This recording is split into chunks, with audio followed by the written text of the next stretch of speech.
Ahora vamos a darle paso a Javier Villamor, que es un periodista destacado en España, que nos dará también un punto de vista desde la perspectiva profesional que él tiene. Javier, adelante, te escuchamos. Encantado, gracias por la invitación. Mi tema, o al menos el que propuse, era precisamente la desinformación. Entre comillas, entre paréntesis, es poder. Esto quiere decir, vivimos en una sociedad completamente documentalizada donde la comunicación casi nos desborda, ¿eh? Estamos completamente, tenemos una sobredosis de información y la gente no es capaz de ver más allá de lo que a golpe de telediario es capaz de entender. Yo soy periodista, llevo años siguiendo esto que ya se llama por fin el nuevo orden mundial, aunque lo han nombrado quizá de otra manera. Ahora tenemos la nueva normalidad, lo que yo le llamo la nueva subnormalidad. Pero ya se han quitado las caretas, ¿no? Llevamos muchos años siguiendo esta manipulación de la narrativa, como bien estaba diciendo Carlos al principio, una manipulación de la narrativa que crea una manipulación de conceptos y, por lo tanto, una manipulación del imaginario colectivo. Es decir, realmente esta sociedad posmoderna es una sociedad en la que la realidad no es lo que vemos, sino lo que nos hacen creer que vemos de alguna manera. Y cuando estalló todo el tema del coronavirus, la pandemia, yo ya me puse hoja visor y yo, digamos que olía muerto, precisamente por cómo se habían de alguna manera organizado todos estos medios de comunicación al servicio del sistema a la hora de justificar el origen, las consecuencias, todo. Entonces, de alguna manera vi como desde la noche a la mañana muchísimos gobiernos, por no decir prácticamente todos, empezaron a hablar de esta nueva normalidad, empezaron a hablar de las nuevas leyes, de cómo la sociedad iba a cambiar de la noche a la mañana. Ahora daré algunos detalles de por qué.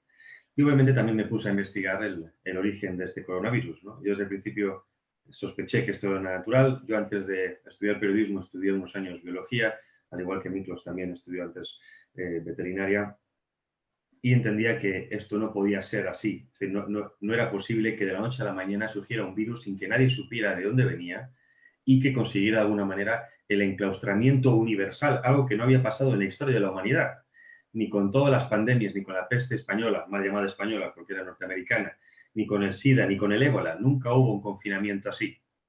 Pero de repente todo cuadraba, es decir, como que seguía un guión. Y pues me puse a investigar y a través de un informe de Naciones Unidas, de la Organización Mundial de la Salud, encontré que había un registro de una cepa, de un nuevo coronavirus en el año 2012. Hay varias, en el libro doy dos líneas de investigación, ¿no? Digamos una más internacional que viaja por el mundo y otra la China.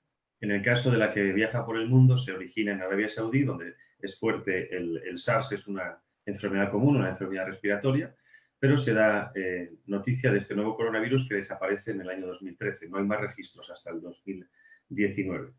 Pero resulta que esta cepa está transportada hasta la Universidad de Rotterdam en Países Bajos. De ahí pasa al centro de infecciones, o digamos al centro virológico nacional de Winnipeg, en Canadá, confirmado, según recientemente, que además esa pareja que trabajaba en ese laboratorio era la que se había llevado de alguna manera la cepa, no solo la cepa de coronavirus actual, sino otras como el ébola y otras enfermedades realmente infecciosas, se la había llevado a China. Es decir, eran trabajadores del Partido Comunista Chino, eran infiltrados. Y ahí, obviamente, para alguno que sepa cómo funciona China, muchísimos de los estudiantes que van a otros países son agentes del Partido Comunista Chino, son espías que de alguna manera aprenden nuestra tecnología, aprenden nuestra evolución y luego se la llevan a sus países y la desarrollan para sus propios fines. Esto es la cepa, digamos, el estudio de la cepa internacional, confirmado que es así, es decir, existe un robo de una cepa de coronavirus que es llevada desde el centro del virológico de Winnipeg a China. Pero a la vez existe una doctora llamada Shizeng Li, que llevaba más o menos casi 2 décadas investigando el tema del coronavirus animal. Recordemos que el coronavirus es un virus de origen animal que hasta la fecha no tenía la capacidad de infección en el ser humano.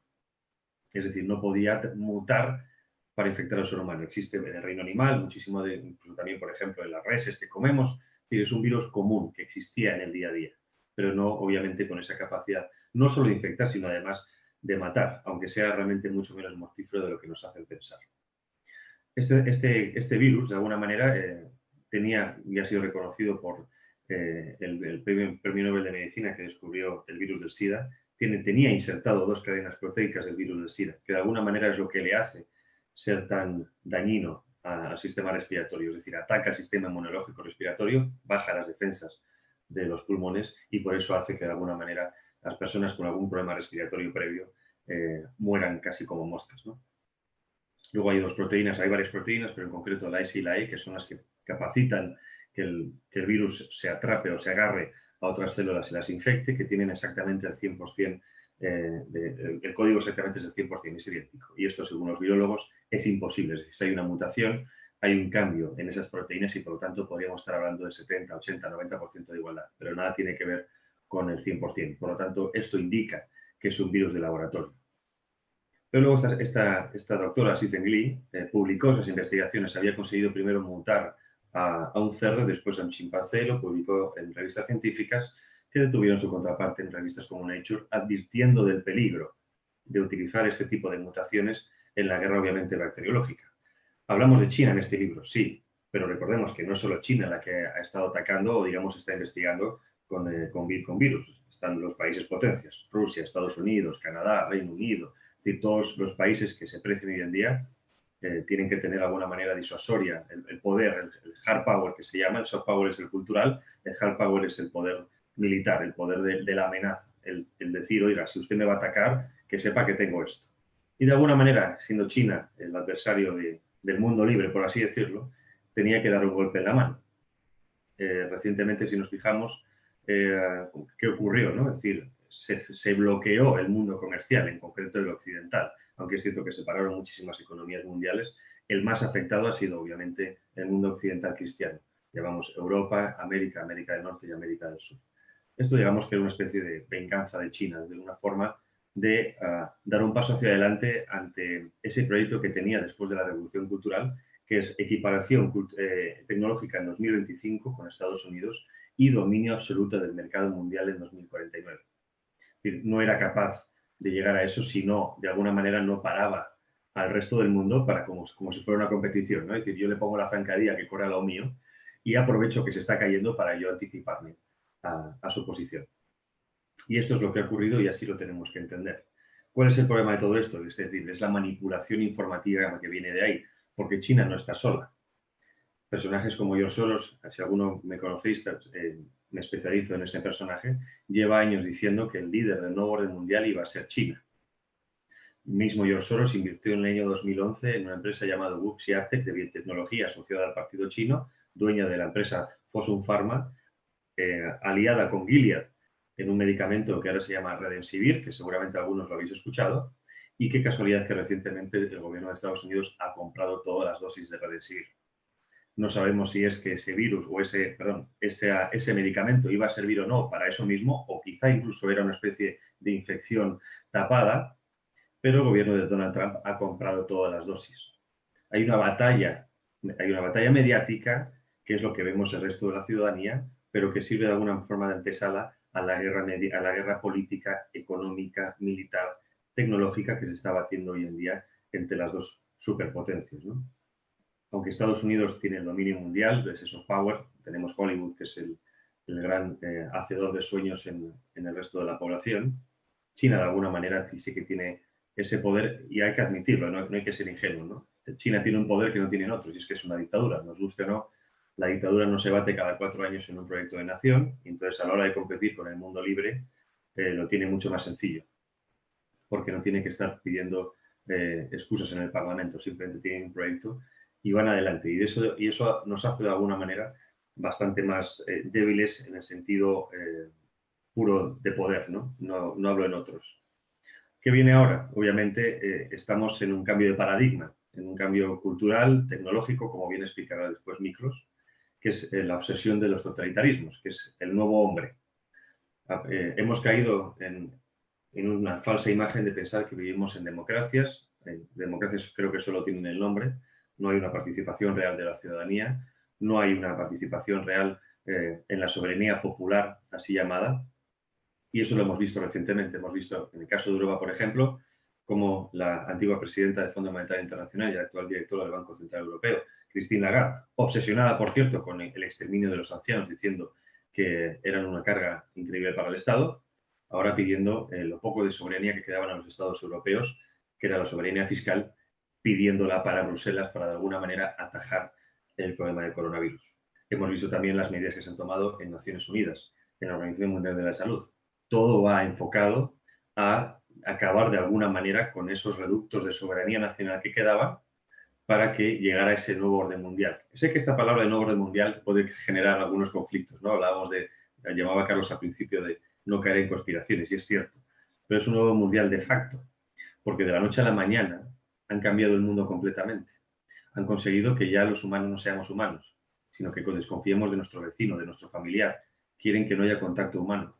Quieren que pasemos todo automáticamente por máquinas, que actuemos como máquinas, que desconfiemos incluso de nuestras parejas. Nos han metido el miedo, y ese miedo es el miedo de la muerte. Y aquí es algo interesante que me gusta resaltar. En un mundo en el que ha perdido la fe, en el que no cree que haya nada más allá que lo que vivimos en un mundo material, obviamente lo que la gente tiene es miedo a morir. Y realmente, si nos paramos a pensar, esta estrategia es realmente inteligente. O sea, no nos enfrentamos a cuatro locos. Estamos hablando de lo que hoy se llama también quizás Estado profundo, que trabaja dentro de los estados, pero en contra de los intereses de los estados, y que de alguna manera, para imponer ese resto, necesitaban precisamente eso que han tenido, el efecto sanitario. Y de la noche a la mañana hemos aceptado las limitaciones de libertades. Perdona, Juliana, estabas diciendo. Sí, sí, no, Javier, súper interesante, ¿no? Sobre todo porque estás tratando de dar esta visión, ¿no? De que esto no es una conspiración conspiranoica, sino que sí hay un plan estructurado. No se dice de los robos de los virus, ¿no? De un laboratorio a otro. Esto no se escucha en la prensa, ¿no? En los medios abiertos, ¿no? Y tampoco se dice cómo es que se ha ido planeando, ¿no? Este dominio de China a través del Partido Comunista que se está dando en una escalada impresionante. Entonces, nos gustaría que cierres tu intervención, ¿no? Sí, Y seguimos luego con Rodrigo sí. Cortés. Adelante, Javier. Simplemente, China no ha podido llegar ahí si no tuviera apoyo de personalidades como George Soros, Bill Gates y otros, ¿no? O sea, no seamos ingenuos. China es un país, es una superpotencia, pero estamos hablando de personas que están por encima de todo. Y cuando hablo precisamente de la narrativa es porque, de alguna manera, mi obsesión, y sobre todo la más reciente, viendo la capacidad que hemos tenido, incluso cómo la gente nos está escuchando, ¿no? Y que estamos muy agradecidos por el interés que la gente tiene en Pandemonium y lo que representa, ¿no? Es decir, dar a entender de una vez por todas que la gente no tiene que creer lo que está viendo, que el poder que tienen es el poder del miedo, el poder de la manipulación. Que si nosotros queremos ser realmente ciudadanos útiles en el sentido griego de la palabra, es decir, aportar algo a la polis, no simplemente ser amebas supervivientes en un sistema económico cualquiera, tenemos que comprender que hay algo mucho más allá de lo que nos están enseñando. Tenemos las capacidades intelectuales, tenemos más que nunca el acceso a niveles de información y de educación que nunca ha estado antes en la humanidad. Y que de alguna manera eso es lo que nos hace libres.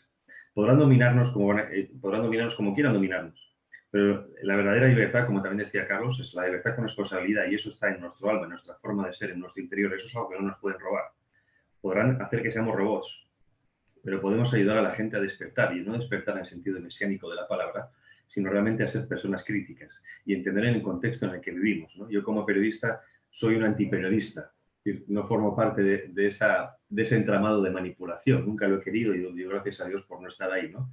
Pero que la gente tiene que entender que de lo que ve a la realidad hay un gran paso, y que todo mensaje, todo lo que se ve no es fortuito, hay un porqué, y que ese ejercicio mental realmente es interesante de hacer.